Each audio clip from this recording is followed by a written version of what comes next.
नमस्कार स्टूडेंट्स, मैं doctor Sudesh Chaudhary physical chemistry YouTube channel में आप सभी का स्वागत करती हूँ।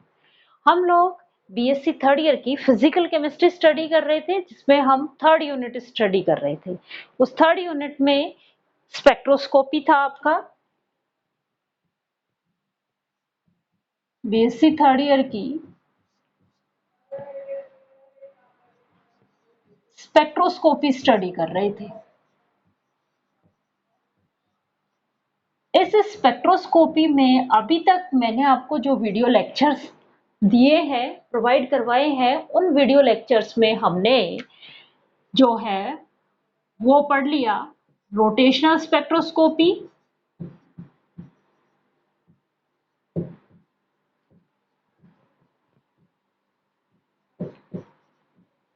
कंप्लीट स्टडी कर ली रोटेशनल स्पेक्ट्रोस्कोपी की। उसके बाद हमने पढ़ा वाइब्रेशनल स्पेक्ट्रोस्कोपी,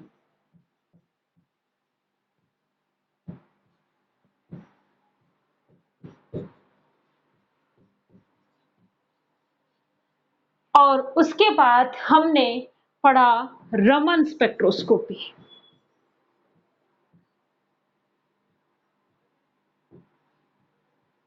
रमन स्पेक्ट्रोस्कोपी जो है वो रोटेशनल और वाइब्रेशनल दोनों के साथ एसोसिएट थी, इसलिए हमने इस रमन स्पेक्ट्रोस्कोपी में pure rotational Raman spectroscopy study कर लिया।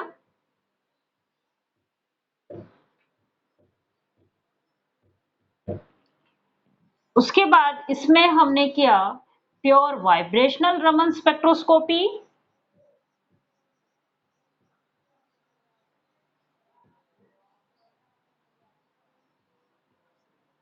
और उसके बाद हमने पढ़ा था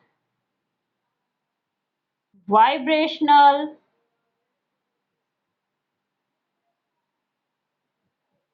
रोटेशनल स्पेक्ट्रोस्कोपी। आप लोग नए हो यदि इस चैनल के साथ में, तो चैनल को सब्सक्राइब कर लीजिए और इस चैनल में सबसे फर्स्ट वीडियो से जाके आप स्टार्ट करोगे। आप लोग यहाँ तक आपका कंप्लीट हो चुका है।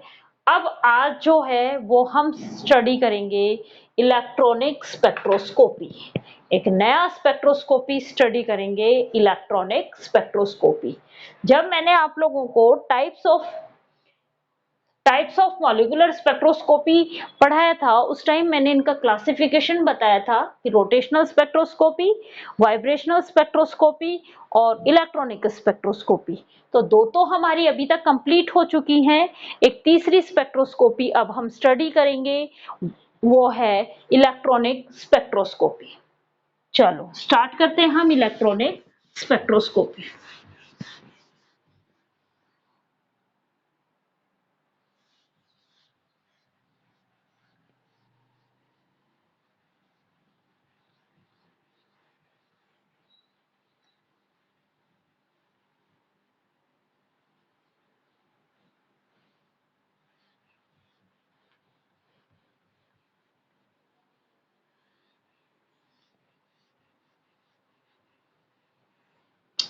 अब हम स्टार्ट कर रहे हैं इलेक्ट्रॉनिक स्पेक्ट्रोस्कोपी।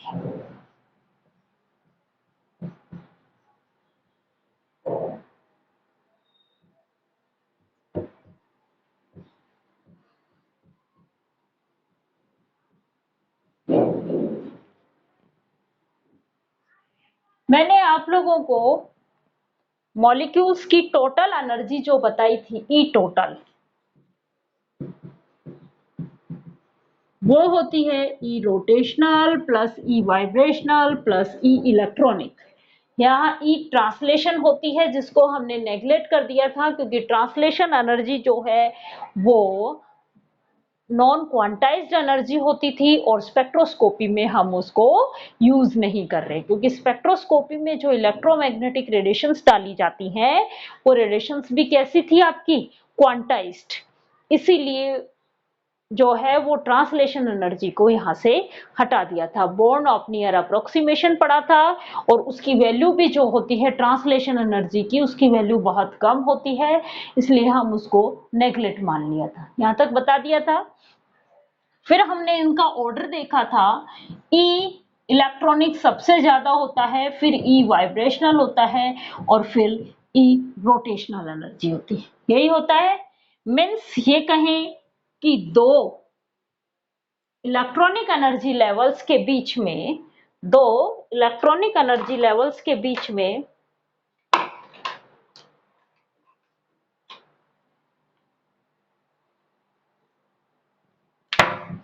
बहुत सारे वाइब्रेशनल लेवल्स होते हैं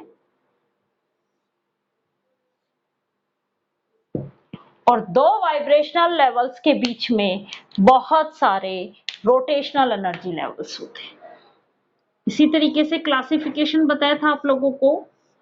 मीन्स इलेक्ट्रॉनिक ट्रांजिशंस के साथ साथ हम कौन सी स्पेक्ट्रोस्कोपी पढ़ रहे हैं? Electronic spectroscopy. तो क्या होगा यहाँ पे? इलेक्ट्रॉनिक ट्रांजिशंस होंगे। पहली बात, first, in this spectroscopy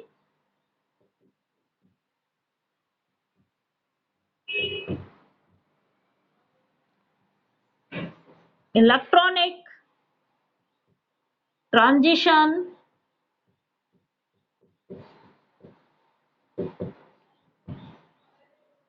will be occur। क्या होंगे? इलेक्ट्रॉनिक ट्रांजिशंस होंगे। इलेक्ट्रॉनिक ट्रांजिशंस होंगे तो इन इलेक्ट्रॉनिक ट्रांजिशंस के साथ साथ क्या होंगे? वाइब्रेशनल ट्रांजिशंस भी होंगे। वाइब्रेशनल ट्रांजिशंस भी होंगे और वाइब्रेशनल ट्रांजिशंस के साथ साथ क्या होंगे? रोटेशनल ट्रांजिशंस भी होंगे। मीन्स इलेक्ट्रॉनिक ट्रांजिशंस के साथ साथ कौन से होंगे? Vibrational transitions as well as rotational transitions। Means electronic spectroscopy के साथ वाइब्रेशनल और रोटेशनल स्पेक्ट्रोस्कोपी भी एसोसिएट होंगे। तो जो स्पेक्ट्रा मिलेगा उसमें ट्रांजिशंस कौन कौन से होंगे? इलेक्ट्रॉनिक भी, वाइब्रेशनल भी और रोटेशनल ट्रांजिशंस होंगे। इसलिए जो स्पेक्ट्रा मिलता है इलेक्ट्रॉनिक स्पेक्ट्रा, वो कॉम्प्लेक्स होता है। क्या होता है? कॉम्प्लेक्स होता है। सबसे सिंपल जो स्पेक्ट्रा होता है वो रोटेशनल स्पेक्ट्रा होता है। उसके बाद कॉम्प्लेक्सिटी बढ़ती जाती है क्योंकि रोटेशनल के बाद वाइब्रेशनल स्पेक्ट्रोस्कोपी के साथ साथ वाइब्रेशनल ट्रांजिशंस के साथ साथ रोटेशनल ट्रांजिशंस भी मिले थे, इसलिए यहाँ पे कॉम्प्लेक्स इसके कंपैरिजन में कॉम्प्लेक्स स्पेक्ट्रा मिलता है। और सबसे कॉम्प्लेक्स स्पेक्ट्रा किसका मिलता है? इलेक्ट्रॉनिक स्पेक्ट्रा मिलता है। चलो आगे, यहां तक क्लियर? अगली बात, ये इलेक्ट्रॉनिक स्पेक्ट्रा या इलेक्ट्रॉनिक ट्रांजिशंस के लिए जो एनर्जी रिक्वायर होती है वो एनर्जी है 5 to 10 electron volt. 5 to 10 electron volt energy required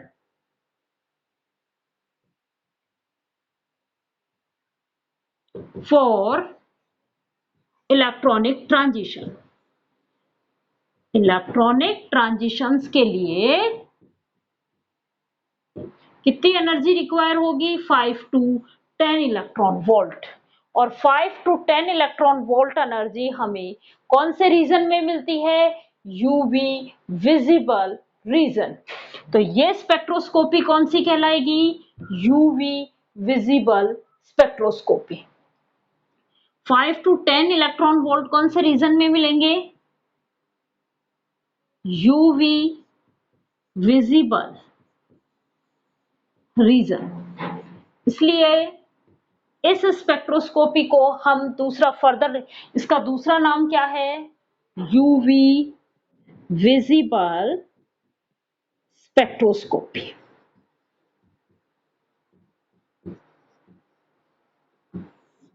UV visible spectroscopy. यहां तक एक बार मैं रिपीट कर रही हूं, इलेक्ट्रॉनिक स्पेक्ट्रोस्कोपी में इलेक्ट्रॉनिक ट्रांजिशंस होते हैं। इलेक्ट्रॉनिक स्पेक्ट्रोस्कोपी में इलेक्ट्रॉनिक ट्रांजिशंस होते हैं। यहाँ पे इलेक्ट्रॉनिक ट्रांजिशंस के साथ साथ रोटेशनल वाइब्रेशनल भी ट्रांजिशंस होते हैं।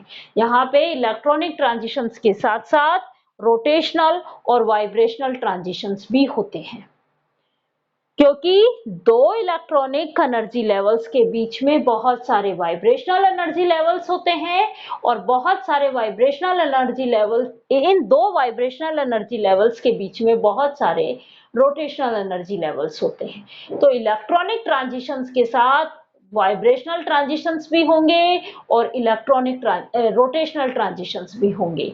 इसलिए ये जो स्पेक्ट्रा होता है वो कॉम्प्लेक्स स्पेक्ट्रा होता है। इस इलेक्ट्रॉनिक ट्रांजिशंस के लिए जो रिक्वायर्ड एनर्जी है वो 5 to 10 इलेक्ट्रॉन वोल्ट है, और ये जो 5 to 10 इलेक्ट्रॉन वोल्ट जो एनर्जी है ये यूवी विजिबल रीजन में आती है, इसलिए इस स्पेक्ट्रोस्कोपी को यूवी विजिबल स्पेक्ट्रोस्कोपी कहते हैं। यहां तक की बातें क्लियर।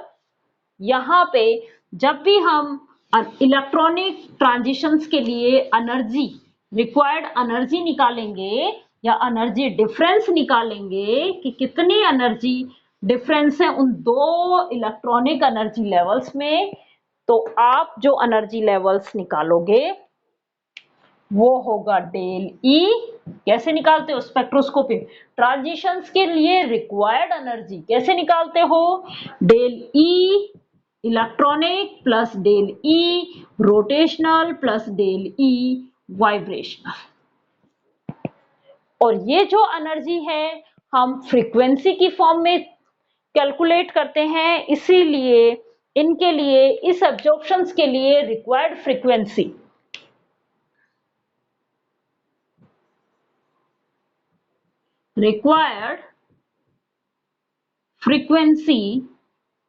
फॉर एब्जॉर्प्शन, ये जो एनर्जी है, ये जो फ्रीक्वेंसी है, इसको डेल न्यू से डिनोट करते हैं, और डेल न्यू होगी del nu electronic plus del nu rotational plus del nu vibrational. इनकी एनर्जी डिफरेंस हमें पता है, उन दोनों एनर्जी डिफरेंस को हम यहाँ पे ऐड करेंगे।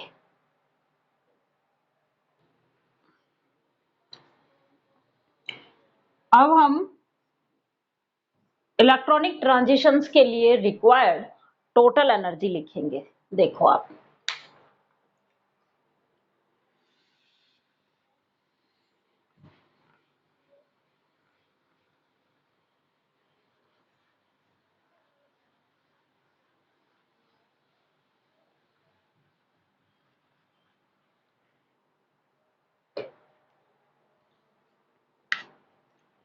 ई टोटल,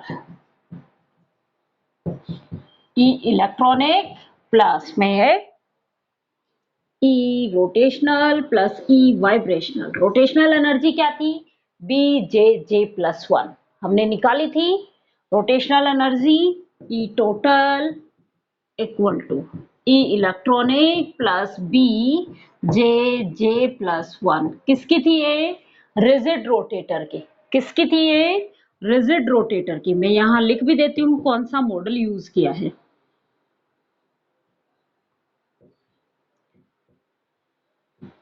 और वाइब्रेशनल में हम कौन सा यूज करेंगे? Anharmonic oscillator. कौन सी एनर्जी काम में लेंगे? Anharmonic oscillator. V plus half h nu minus V plus half h nu, V plus half का whole square h nu a. और ये सब ये टोटल एनर्जी रिक्वायर है।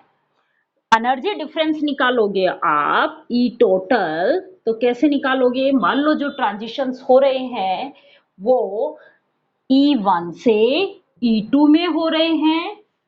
रोटेशनल के लिए J डैश से J डबल डैश में हो रहे हैं, और वाइब्रेशनल के लिए V डैश से V डबल डैश में हो रहे हैं।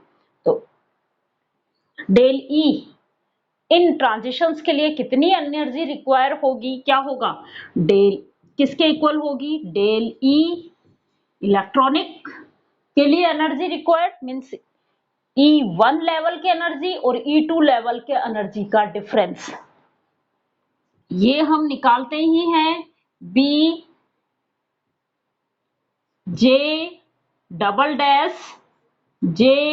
Dash plus 1 minus B J dash plus 1 इसी फॉर्म में निकाली जाती है भाई।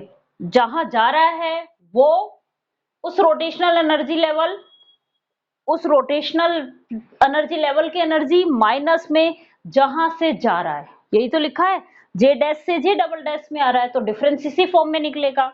वैसे ही इसका क्या निकलेगा, V dash double dash plus half H nu minus V double dash plus half का whole square H nu A, यही है। अब देखो यहां पे minus V dash plus half H nu और इस माइनस की जगह किसमें कन्वर्ट हो जाएगा, plus V dash plus half का होल स्क्वायर H न्यू, ये एनर्जी इनटू में A, ये एनर्जी डिफरेंस रिक्वायर है किसके लिए, इलेक्ट्रॉनिक ट्रांजिशंस के लिए। Electronic del E electronic plus rotational energy difference plus में vibrational energy difference. Vibrational energy difference किसका, नॉन रिजिड रोटेटर का, अनहार्मोनिक ऑसिलेटर का, और रिजिड रोटेटर, रोटेशनल में हमने कौन सा मॉडल दिया, रिजिड रोटेटर, और ये इलेक्ट्रॉनिक एनर्जी इनके इक्वल होता है। यहां तक आप लोगों को क्लियर हो गई चीजें। बी पता है आपको, जे पता है, यदि नहीं पता आप लोग नए हो तो पहले मैं आपको यही सजेशन दूंगी कि आप फर्स्ट वीडियो से देखोगे आप लोग, जिससे आपको स्टेप बाय स्टेप सब कुछ समझ में आ जाएगा कि बी किसे कहा, जे क्या है, वी क्या है, ये लेवल्स आपको सब कुछ समझ में आ जाएगा। ठीक है, अब हम चलते हैं अगले टॉपिक। अगला टॉपिक है concept of potential energy for bonding और anti bonding molecular orbital. Electronic spectroscopy पे शॉर्ट नोट लिखवा लिया जाता है बेटा आप लोगों से।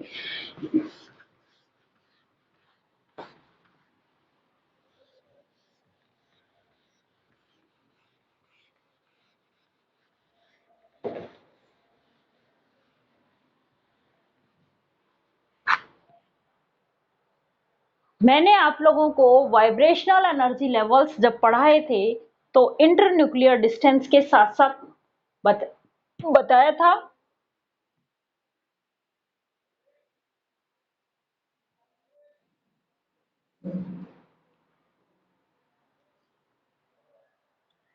ये तीन कंपैरिजन करते हुए मैं ग्राफ बना रही हूं जिसमें इंटरन्यूक्लियर डिस्टेंस चेंज करते हुए बनाएंगे हम।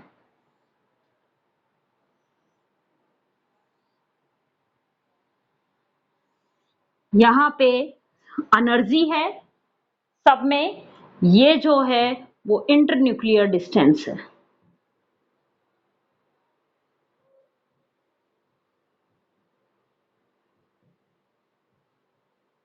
सब में इंटरन्यूक्लियर डिस्टेंस है।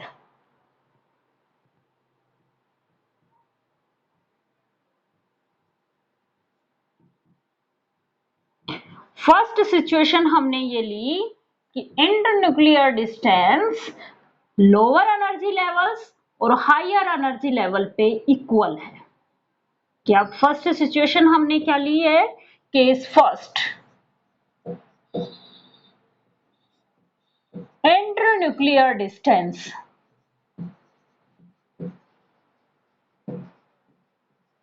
क्या है, equal at both energy levels.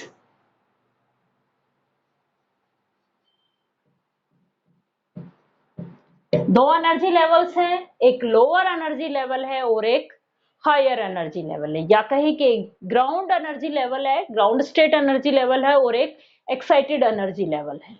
ठीक है। और वाइब्रेशनल एनर्जी लेवल्स के हम कैसे दिखाते हैं, ये इस तरीके से। ये इंटरन्यूक्लियर डिस्टेंस है, जितनी इसमें है इंटरन्यूक्लियर डिस्टेंस, ये लोअर एनर्जी है, एनर्जी लेवल्स हैं, उतनी ही इंटरन्यूक्लियर डिस्टेंस इस वाले में, ये एक्साइटेड एनर्जी स्टेट है।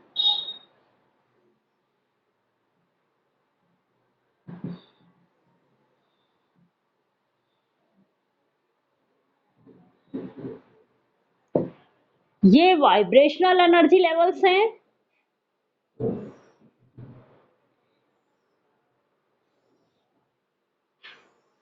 वैसे ही वाइब्रेशनल एनर्जी लेवल इसमें बनेंगे।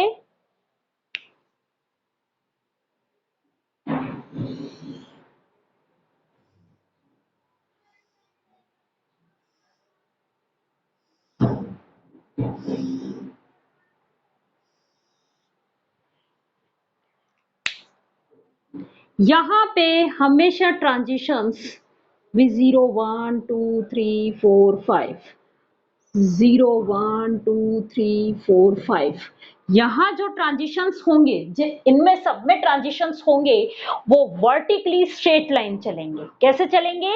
Vertically straight line. देखो आप, यहां से ट्रांजिशंस, यदि मैं इससे ट्रांजिशंस कराऊंगी तो स्ट्रेट लाइन कहां बनेगी मेरी? यहां पे। कहां पे बनेगी?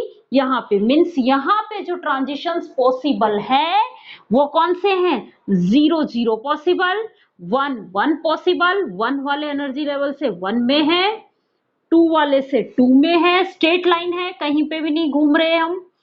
3 वाले में 3 से 3 में है, 4 से 4 में है, 5 से 5 में है। तो यहां जो ट्रांजिशंस हो रहे हैं वो कैसे हो रहे हैं? 0 से 0। 0 से 0 का मतलब क्या है? ये मैं कौन सी लेवल को बता रही हूँ? वाइब्रेशनल एनर्जी लेवल, क्योंकि वाइब्रेशनल एनर्जी लेवल्स के साथ ही इंटरन्यूक्लियर डिस्टेंस जुड़ी हुई है।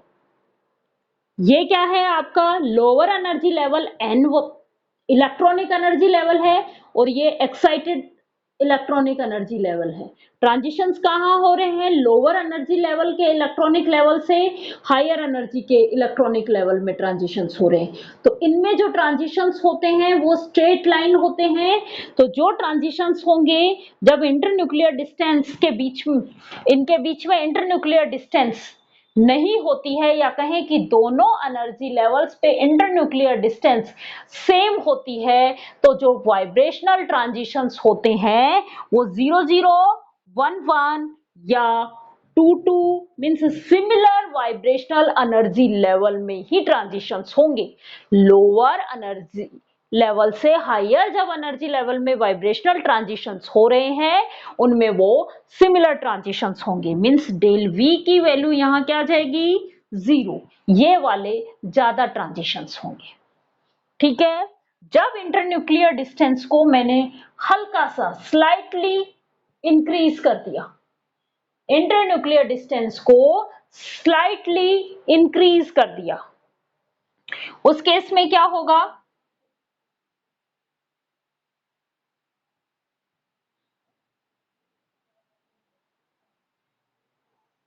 लोअर एनर्जी लेवल है,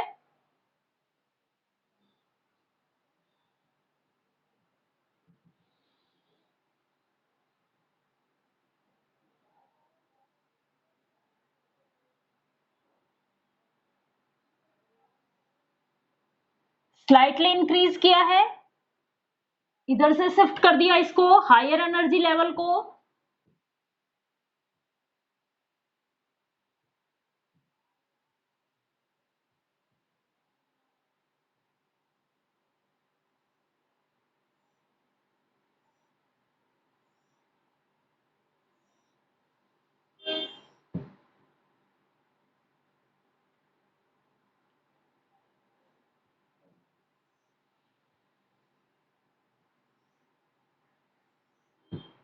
तो ये 0 से ये जो ट्रांजिशंस होंगे ये 1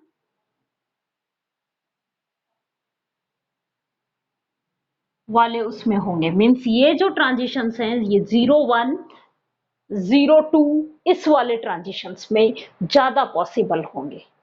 यहाँ पे डेल न्यू की वैल्यू जो है वो क्या होगी, +1 +2 अप टू सो ऑन। और जब हम इंटरन्यूक्लियर डिस्टेंस बहुत ज्यादा डिफरेंट कर दें, मीन्स इंटरन्यूक्लियर डिस्टेंस जो है वो लोअर एनर्जी लेवल पे और हायर एनर्जी लेवल के बीच में बहुत ज्यादा डिफरेंस पे कर दें, तो यहाँ पे इन ट्रांजिशंस के लिए जो एनर्जी रिक्वायर होगी वो उतनी एनर्जी होगी जितनी कि ये डिसोसिएट हो जाएंगे। तो वहां पे ट्रांजिशंस न होके क्या होगा, डिसोसिएट हो जाएंगे। यदि इंटरन्यूक्लियर डिस्टेंस को बहुत ज्यादा बढ़ा दिया हमने तो क्या होगा, मॉलिक्यूल्स को वहां ट्रांजिशन एनर्जी के कंपैरिजन में डिसोसिएशन एनर्जी की वैल्यू कम होगी, तो वहां पे मॉलिक्यूल में डिसोसिएशन हो जाएगा, ट्रांजिशंस न होके। जो एनर्जी कम है सबसे पहले मॉलिक्यूल में वही प्रोसेस होगी, तो वहां ट्रांजिशंस न होके क्या हो जाएंगे, मॉलिक्यूल जो है वो डिसोसिएट हो जाएगा। थर्ड जो सिचुएशंस है,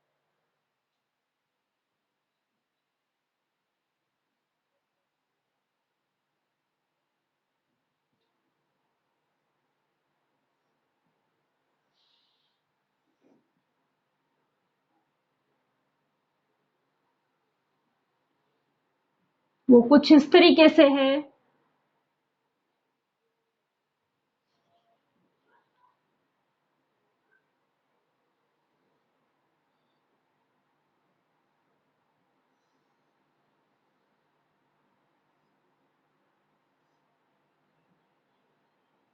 ट्रांजिशंस होंगे वो स्ट्रेट लाइन में ट्रांजिशंस होंगे। देखो इनके इन ट्रांजिशंस को करने के लिए कितनी एनर्जी रिक्वायर हुई, देखो यहां से लेके यहां तक एनर्जी, मीन्स हायर एनर्जी की रिक्वायरमेंट हुई ट्रांजिशंस में।